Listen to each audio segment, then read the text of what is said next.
Assalamualaikum warahmatullahi wabarakatuh. A'udzubillahi minasyaitonir rajim. Bismillahirrahmanirrahim. Alhamdulillahi rabbil alamin wassalatu wassalamu ala asyrafil anbiya'i wal mursalin wa ala alihi wa sahbihi ajma'in. Rabbi shrah li sadri wa yassir li amri wahlul 'uqdatam min lisani yafqahu qawli, amma ba'd. Tuan-tuan, sahabat-sahabat muslimin dan muslimat yang dirahmati Allah Subhanahu wa taala sekalian, alhamdulillah sama-sama kita panjatkan kesyukuran kita kepada Allah Subhanahu wa taala kerana pada pagi ini sekali lagi kita dapat bersama-sama dalam kuliah Duha Express. Duha Express. Jadi sekejap saja kuliah kita. Insya-Allah mudah-mudahan ianya memberi manfaat kepada kita, yang mana kuliah Duha Express ini dibawa oleh Rimbunan Islamic Media Sdn Bhd, pengeluar penerbit buku-buku Islamik yang boleh kita manfaatkan insya-Allah. Dan pada pagi ini apa yang kita nak bincang dalam kuliah Duha Express kita ni, kita nak bincang tentang warkah nabawi buat peniaga. Tu tajuk kita, iaitu apakah saranan Rasulullah sallallahu alaihi wasallam bagi orang yang nak terlibat dalam perniagaan. Tuan-tuan, musim PKP kita tahu sekarang ni kan, musim PKP, musim yang kita sebut sebagai memberi kesan yang besar kepada ekonomi. Jadi ramai yang nak jadi peniaga. Alhamdulillah, memang baguslah kalau nak jadi seorang peniaga, nak menambahkan income, pendapatan dan sebagainya. Namun begitu, kalau kita nak jadi seorang peniaga ke, ataupun kita sebagai seorang customer ke, maka terdapat beberapa perkara yang perlu kita ambil perhatian supaya kita dapat mencontohi Rasulullah sallallahu alaihi wasallam, dan supaya apa yang kita buat itu bukan sekadar kita mendapat duit, mendapat uang, tetapi kita mendapat barakah, kita mendapat pahala. Itu yang penting dalam kehidupan kita ni. Baik tuan-tuan, ini yang kita nak bincangkan dalam Duha Express kita secara ringkas pada pagi ini. Namun begitu, macam biasalah, kalau sesiapa yang mempunyai sebarang persoalan nak tanya, boleh bertanya. InsyaAllah nanti akan sampai soalan anda kepada saya. Saya akan tengoklah soalan-soalan yang dikemukakan oleh tuan-tuan dan puan-puan sekalian. InsyaAllah saya akan cuba jawablah apa-apa yang termampu daripada persoalan-persoalan yang dikemukakan. Baik, tuan-tuan yang dirahmati Allah Ta'ala sekalian. Baik, bila kita sebut tentang perniagaan ni, sebenarnya dia merupakan satu ibadah. Perniagaan ni satu ibadah. Kalau kita buat itu kerana Allah Subhanahu wa taala, kita buat sesuatu itu lillahi ta'ala, apatah lagi kita nak mencontohi dalam hati kita ni. Bila kita nak mula berniaga, contohnya kita nak buat bisnes online untuk menambah rezeki dan sebagainya, maka kita kena bermula dengan nawaitu. Sebab apa? Sebab Nabi kata innamal a'malu binniyat, setiap amalan itu berasaskan kepada niat. Kita nak tanamlah hati kita, walaupun kita nak cari rezeki yang halal, satu. Yang keduanya, kita nak mencontohi Rasulullah SAW, sahabat-sahabat baginda yang berniaga. Maka bila mana kita nak mencontohi Nabi, kita nak mencontohi sahabat-sahabat Nabi, maka kita kena ada ilmu. Itu penting sangat. Kadang-kadang orang nak berniaga ni, dia ambil ilmu tentang perniagaan saja. Contoh, dia nak berniaga tentang frozen, kuih frozen contoh. Dia ambil tahu tentang bagaimana nak jadikan kuih itu tahan lama, sekadar produk saja. Tetapi dia tidak melihat terhadap hukum hakam ataupun perkara-perkara yang berkaitan dengan perniagaan itu. Sedangkan mengetahui halal haram dalam perniagaan itu merupakan satu keutamaan. Sebab itu satu riwayat Kota Islam Syekh bin Abbas menyatakan bahawa la yabi'u fi suqina illa man yafqah.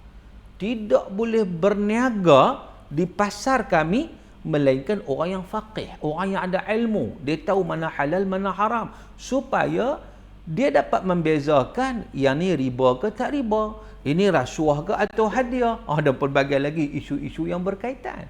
Kalau kita tidak tahu perkara ini, kalau tidak ada ilmu, maka pertama nak berniaga, nak cari modal, modalnya kita buat pinjaman.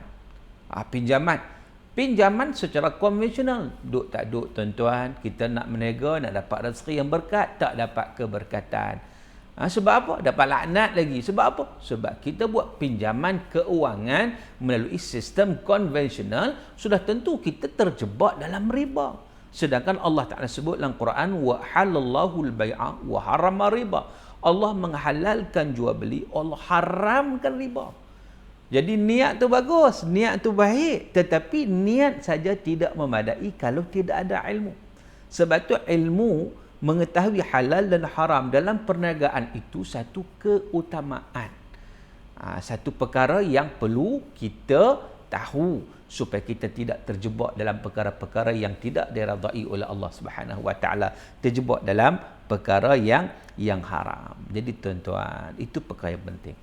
Kemudian sebagai seorang yang nak kita kata berniaga contohnya, kita kena pastikan sifat kejujuran itu antara sifat yang paling utama.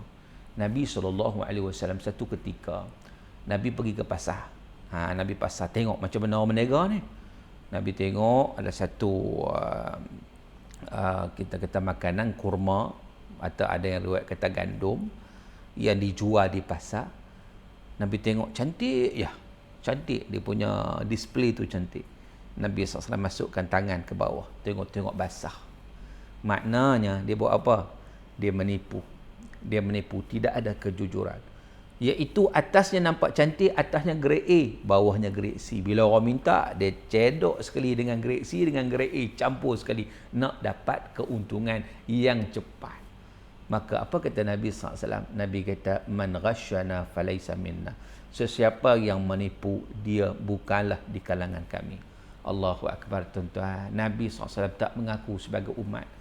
Nabi tak mengaku kalaulah orang yang perangainya menipu. Sebab menipu ni, nak melariskan perniagaan, menipu. Jangan. Hari ni kalau bisnes online, orang tanya produk ni macam mana? Oh, dia pun cerita. Cerita dia lebih, orang kata lebih sudu daripada kuah. Oh, cerita tu Masya Allah. Yang tak ada tu dia cerita. Pembohongan berlaku, dia sedar atau tak sedar dia berbohong terhadap produk menyebabkan orang rasa nak beli produk dia. Memang boleh laku. Tetapi Nabi kata, man ghasyana falaysa minna. Siapa yang menipu, maka dia bukan di kalangan kami. Sebab itu tuan-tuan, kita bila mana kita nak terlibat dalam bisnes, dalam perniagaan, kita nak menjual satu barang, kita kena ada sifat kejujuran. Kita kena bagi tahu secara jelas, kita kena sebut secara betul. Kita tidak boleh menyembunyikan kecacatan atau apa juga kekurangan yang berlaku pada barang tersebut. Jangan menipu. Menipu ni tidak ada keberkatan. Duit boleh dapat tuan-tuan, tapi kalau barakah tak ada, duit banyak mana pun tak cukup. Ada orang dia punya income insya-Allah 30,000 sebulan, 40,000 sebulan, tapi duk sengkek macam tu, tak cukup. Ada orang 3,000 cukup. Sebab apa? Sebab barakah. Barakah ni dia bukan melihat kepada angka banyak sikit. Dia melihat kepada nilai barakah yang Allah Ta'ala bagi itu. Sebab itu maksud al-barakah itu adalah az-ziyadatu fil khair. Bertambah-tambah kebaikan. Dia berniaga, bertambah baik. Dia bisnes, bertambah baik. Baik dari sudut kehidupan duniawi dia dan ukhrawinya, dapat pahala lagi. Sebab apa? Sebab dia bersifat jujur. Sebab itu dalam hadis Nabi menyatakan at-tajirus saduq al-amin ma'an nabiyyin wa syuhada. At-tajir, peniaga-peniaga yang benar, yang jujur, besok di akhirat dia akan dibangkitkan bersama para nabi, para syuhada, para salihin. Subhanallah. Ini satu keistimewaan kepada kita kata peniaga-peniaga yang jujur, yang mengikut peraturan-peraturan yang ditentukan oleh hukum syarak. Baik, tuan-tuan dan rahmat Allah Ta'ala sekalian, kita nak tengok soalan. Nampaknya ada orang komen di FB daripada Hadri Helm At-Tijarah MPC. Alhamdulillah, doa dan syukur majlis ilmu taman-taman syurga, amin amin ya Rab. Mudah-mudahan majlis ilmu kita diberkati dan dirahmati oleh Allah. Soalan, salam Ustaz, saya nak mula berniaga. Ni alhamdulillah, tahniah lah. Nak mula berniaga, betul ke orang kata kena amalkan surah Al-Waqi'ah setiap pagi untuk kemurahan rezeki? Nak minta Ustaz share tip murah rezeki dalam berbisnes. Baik, terima kasih. Pertama sekali, memanglah surah Al-Waqi'ah kita baca kita kena tahu hakikat. Bukan surah Waqiah itu yang memberi kesan, memberi bekas. Tidak. Ini tauhid ni. Kita mohon kepada Allah Subhanahu Wa Taala. Antara usaha yang kita buat adalah kita membaca ayat suci Al-Quran untuk mendapat keberkatan. Tetapi kita juga kena pastikan kalau nak berniaga ni, di samping kita berdoa kepada Allah, meminta supaya mendapat keberkatan, nak amal surah Waqiah tidak ada masalah, nak amalkan surah duha, nak amalkan solat sunat duha. Tapi jangan duk ingat, solat duha dapat rezeki, solat duha dapat rezeki. Dia lupa kepada Allah Ta'ala yang memberi rezeki. Allahu war-Razzaq. Allah yang memberi rezeki. Kita mendekatkan diri pada Allah, itu tugas kita sebagai hamba. InsyaAllah di atas kita mendekatkan diri pada Allah, kita akan mendapat keberkatan dalam hidup kita. Ada orang dia berniaga duit banyak. Adakah dia benar? Belum tentu. Sebab itu hati dia gelisah, hati dia tak tenang walaupun duit banyak. Sebab apa? Sebab ada something wrong dekat situ. Rupanya dia tak bayar zakat, rupanya dia tak suka bersedekah. Ada banyak benda-benda yang menyebabkan rupanya walau duit banyak sekalipun dia bukan menjamin ketenangan dan kebahagiaan. Tuan-tuan nak tak kita berniaga duit banyak tapi tak tenang? Mau tak? Tak bahagia? Mau tak? Hidup ni gelisah, ya, tak tenang. Tak ada apa. Dengan duit banyak tu, kau tak beri ketenangan kepada kita, hidup kita seolah kita mendapat kerugian. Sebab itu kita, kalau banyak Alhamdulillah, sikit pun Alhamdulillah, tapi kita nak tenang. Sebab apa tenang? Sebab ada barakah. Sebab tu kadang-kadang ada orang, dia suka apa? Kalau dia buka kedai, dia letak ayat apa? وَمَنْ يَتَّقِ اللَّهَ يَجْعَلْ لَهُ مَخْرَجًا, kan? Dia sebagai ayat 1000 dinar. Setakat dia pamerkan macam tu, ada apa? Dia tak faham pun. Dia tak menghayati pun yang mana Allah Ta'ala sebut dalam Quran. وَمَنْ يَتَّقِ اللَّهَ يَجْعَلْ لَهُ مَخْرَجًا وَيَرْزُقْهُ مِنْ حَيْثُ لَا يَحْتَسِبْ. Sesiapa yang bertakwa kepada Allah, bertakwa pada Allah, maka Allah jadikan baginya jalan keluar. Ada exit kalau ada masalah. Adalah idea-idea datang kepada dia macam mana nak buat sesuatu itu. Kalau bertakwa pada Allah, wa yarzuqhu min haitsu la yahtasib, dan Allah akan mengurniakan rezeki kepadanya daripada sumber yang dia pun tak sangka-sangka. Buat macam ni dapat rezeki daripada sini, Allah boleh bagi rezeki. Tapi kena faham, kena bertakwa kepada Allah.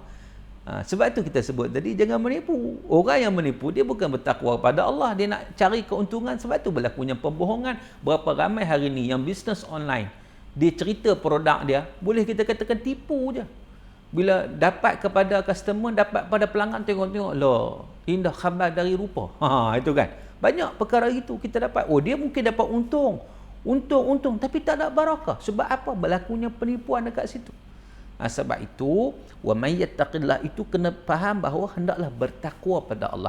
Takwa ni maksud apa?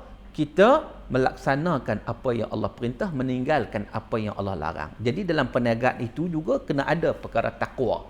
InsyaAllah dia akan dapat keberkatan. Di samping itu, kena adalah kreativiti. Itu sebagai yang orang kata ilmu perniagaan lah. Ilmu perniagaan kena ada lah. Hari ni orang nak kreativiti lah. Nak inovasi, nak menarik. Contoh orang jual apa orang kata, orang utara panggil cucuk kodok, orang panggil cucuk kodok ataupun jemput kan. Dia buat dengan nama jenama baru. Contohnya dia jual banana ball. Orang kata apa dia ni banana ball. Itu kreativiti saja. Itu juga boleh untuk menarik pelanggan, customer untuk dalam perniagaan. InsyaAllah yang pentingnya kita buat sesuatu itu dengan bertepatan mengikut hukum syarak. Baik. Soalan ada seterusnya. Salam Ustaz, macam mana kita nak elakkan diri kita daripada hasad dengki dengan bisnes kawan kita yang berjaya? Ni perangai hasad dengki ni banyak juga di kalangan masyarakat Melayu. Bahkan hasad dengki ni tuan-tuan, sebenarnya macam mana kita nak elak hasad dengki? Tengok kawan lain berjaya, aku tak berjaya. Tuan-tuan, kita boleh cemburu kat orang, tapi cemburu yang bagaimana? Dia kawan aku berjaya, aku nak berjaya macam dia. Macam mana kesungguhan dia, aku nak buat macam tu juga. Itu tak apa. Itu tak apa. Dia berjaya, dia gunakan hartanya, dia banyak infak fi sabilillah. Aku nak macam tu juga, aku berjaya, aku nak infak harta di jalan Allah Taala. Itu okey. Itu dengki yang okey, yang Nabi sebut. Kan? Tetapi yang dengki yang tak boleh ni macam mana? Hasad yang tak boleh ni, kawan berjaya, kita mengharapkan supaya dia tu lingkup. Kita yang naik, dia lingkup. Tuan-tuan, Itu dengki yang haram. Itu dengki yang mewarisi penyakit daripada iblis.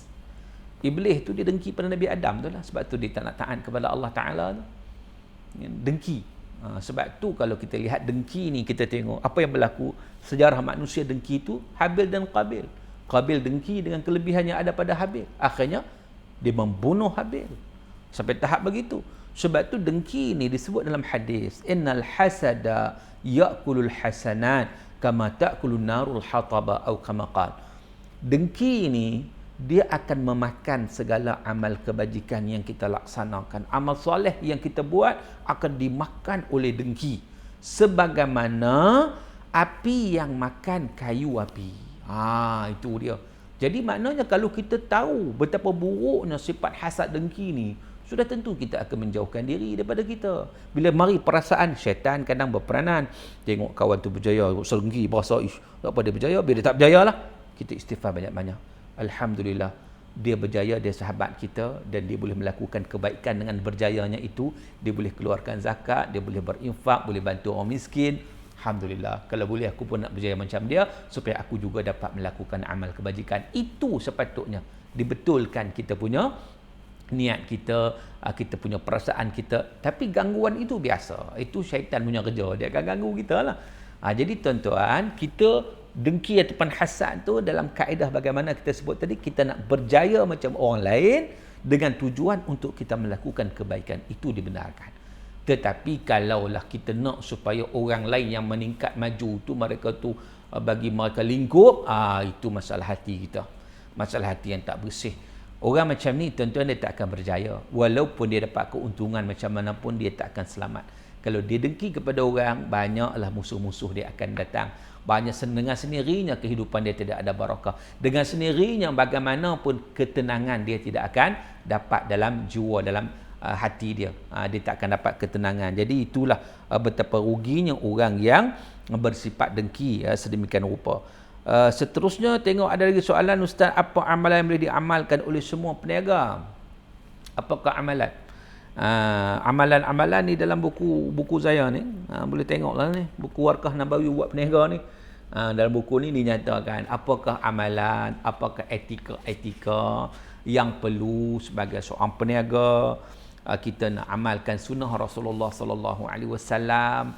Kita tengok macam mana Nabi ajar kepada kita tentang bagaimana kena sifat jujur kita sebut tadi, kena jauhi benda-benda haram, riba, kita kena betul ansur dengan pelanggan. Kadang-kadang benda ni tak ada. Tuan-tuan, kita bila berjumpa dengan orang, sekarang banyak online lah, tak apalah kan. Kalau kita berjumpa, bagaimana sikap kita, yang Islam ajar pada kita, bagi salam kan. Itu senyuman, tabassumuka fi wajhi akhika sadaqah. Senyuman kamu pada saudara kamu itu satu sedekah. Dan juga memberi salam, mengucap, mendoakan kesejahteraan kepada dia. Bukan semata-mata salam adat, tidak. Tapi salam itu ada nilai, datang daripada keikhlasan.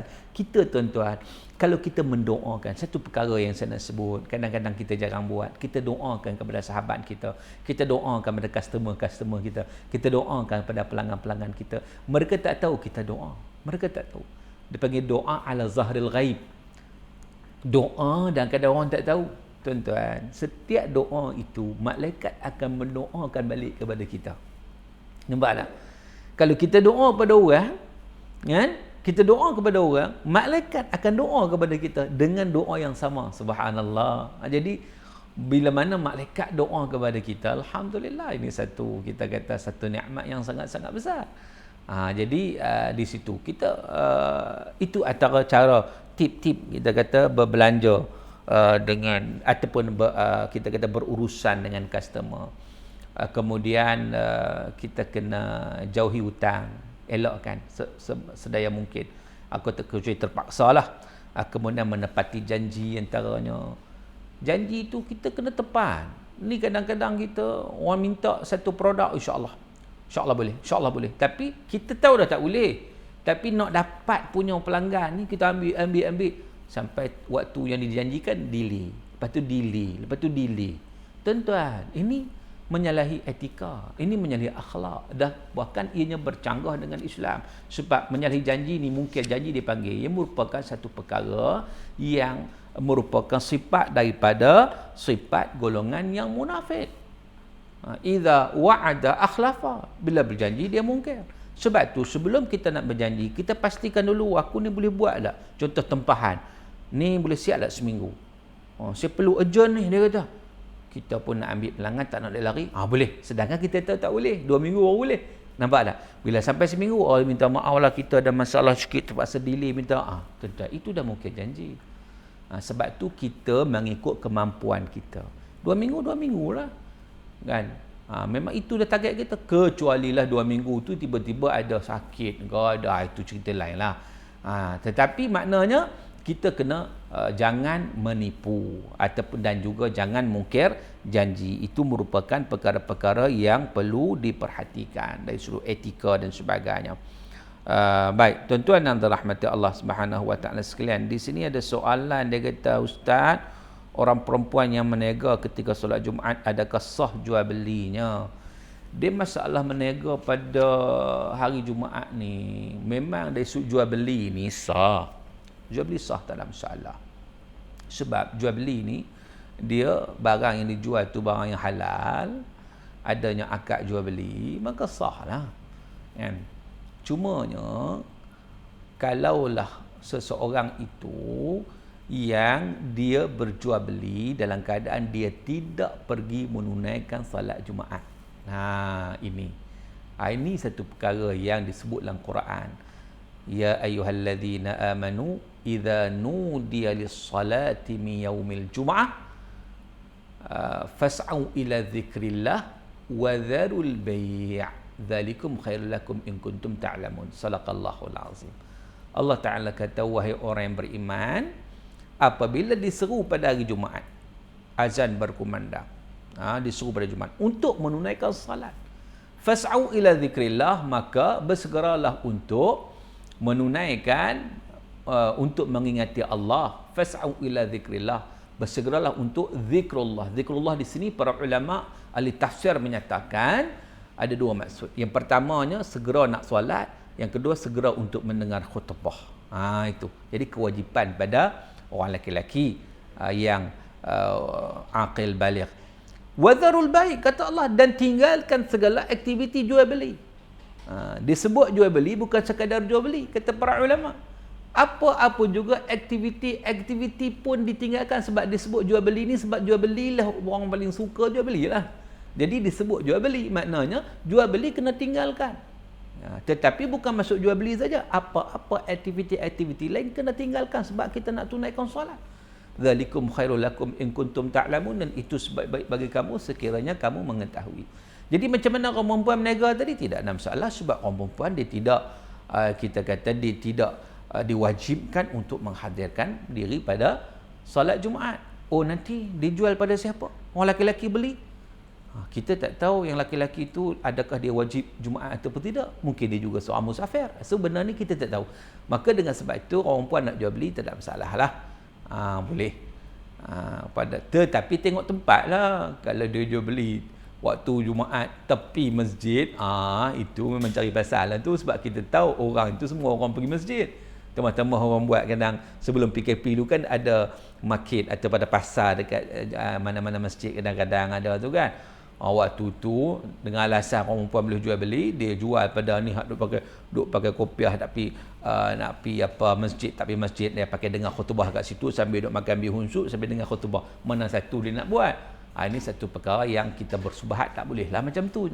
Benda itu benda yang sangat-sangat jelas. Baik, tuan-tuan yang dirahmati Allah, jadi kita kena pastikan apa yang kita buat itu mendapat keberkatan. Baik, ada lagi soalan, nampak banyak soalan yang sampai pada saya ni. Ustaz, dalam perniagaan berapakah keuntungan yang dibolehkan dalam Islam untuk diambil oleh si penjual? Dan apakah itu riba dan keuntungan yang bagaimana yang dikatakan riba?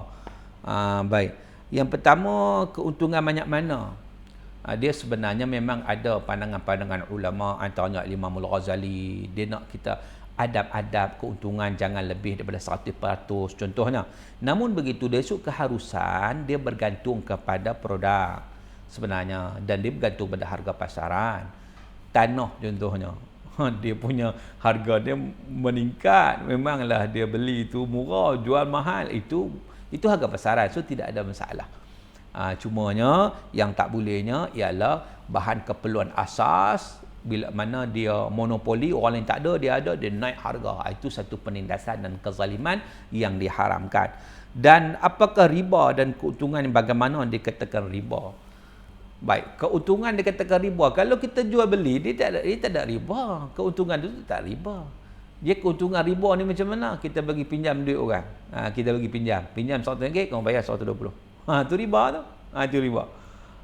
Jadi itu keuntungan atau riba. Sebab tu siapa yang terlibat dengan ahlung, selain daripada dikejar, memanglah duniawi pun teruk kena kejar kan. Tetapi dia terlibat dengan riba. Yang disebut sebagai bunga ke interest, walaupun disebut di situ pinjaman wang berlesen. Pinjam duit itu dah riba lah. Sebenarnya tuan-tuan, dalam ayat Quran, ayat riba lah yang mana dalam surah Baqarah menceritakan tentang satu-satunya ayat, satu-satunya perkara yang diisytihar perang oleh Allah dan Rasulnya, iaitu siapa yang terlibat dengan riba. Jadi kita kena pastikan supaya kita jangan terlibat dengan riba. Jadi kena belajar dululah. Nak ambil modal contohnya, nak buat pinjaman saya sebut tadi. Jadi tengok bagaimana pinjaman duit. Pinjaman itu adalah riba. Kan? Jadi konsep dia kena, sebab tu konsep pinjaman dia riba. Berbeza dengan konsep pembiayaan. Jadi yang pentingnya kita, kalau kita nak berurusan dengan bank itu, kita urusan dengan Islamic Bank lah. Selamat daripada riba. Baik. Soalan yang seterusnya, saya ada membeli filter air dengan cara hutang atau bayaran ansuran bulanan, tapi harga filter air tersebut telah menjadi sekali ganda dari harga asal. Apakah hukumnya? Adakah saya terlibat dengan riba? Dia panggil itu bai'un bitaqsid. Bai'un bitaqsid, jual beli secara insuran, secara ansuran, secara ansuran. Bayar secara ansur-ansur. Baik, harga filter ni katakan kalau cash 1,000, kalau hutang 2,000 dalam masa setahun contohnya, bayar bulan-bulan. So tidak ada masalah sebenarnya. Kita ambil satu akad saja. Kita nak ambil hutang ke kita nak ambil tunai? Kalau kita ambil yang hutang, maka kita berakad atas hutang. Mana kita berakad dengan harga 2,000. So tak ada masalah, kita reda harga 2,000. Maka jadi 2,000 sebab orang yang meniaga pun dia tengok juga kalau tempoh masa yang lama mungkin dia akan bagi risiko pada dia.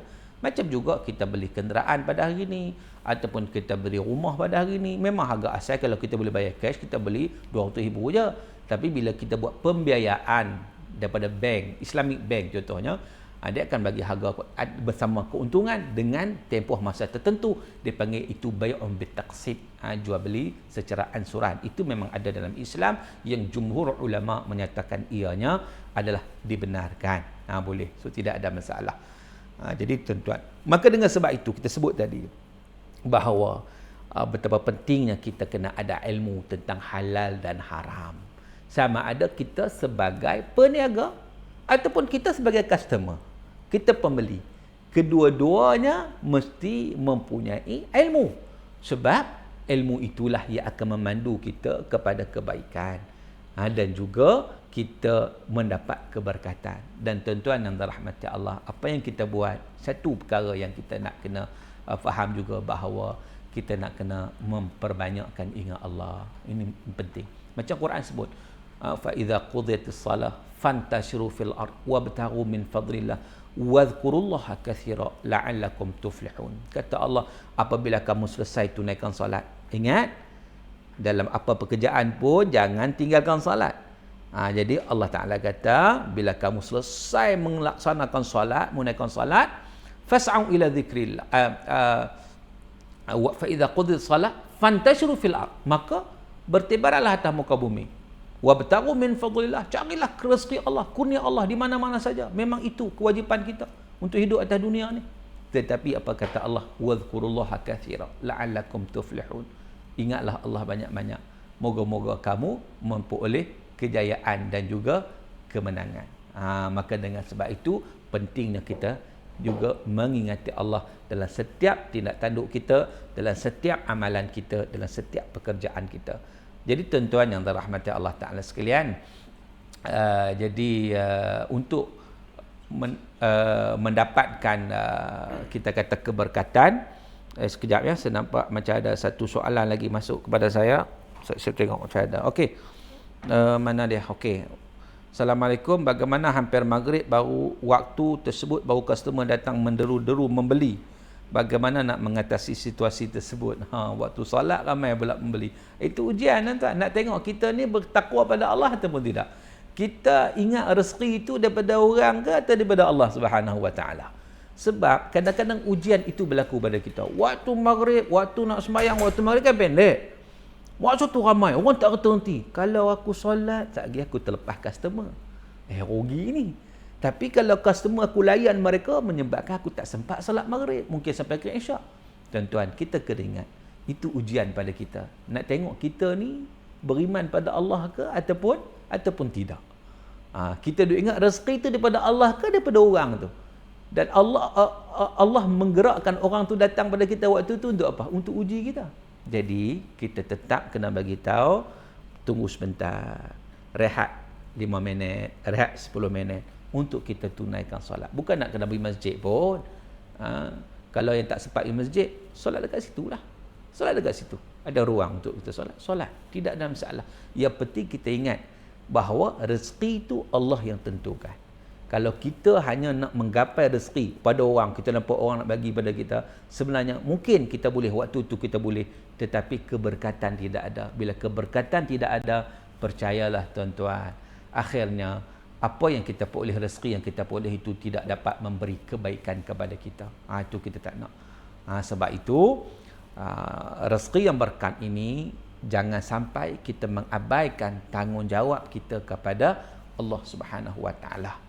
Kita kena laksanakan perintah Allah Ta'ala. Jangan kerana kita gelap mata menyebabkan kita dah macam orang meeting, meeting waktu masuk pun tak pedulilah. Sebab apa? Bahasa macam penting sangat. Mana lebih penting?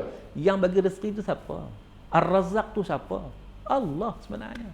Kalau kita lupa kepada Ar-Razzaq, kita tertipu dengan bayangan, kita lupa pada Tuhan punya bayang, itu kata-kata sufi lah macam tu, maka kita akan mendapat kerugian. Apapun tuan-tuan, sebenarnya banyak lagi yang kita nak bincangkan, tapi nama pun Duha Express. Jadi sekadar itulah sedikit bincangan daripada perbincangan kita pada pagi ini.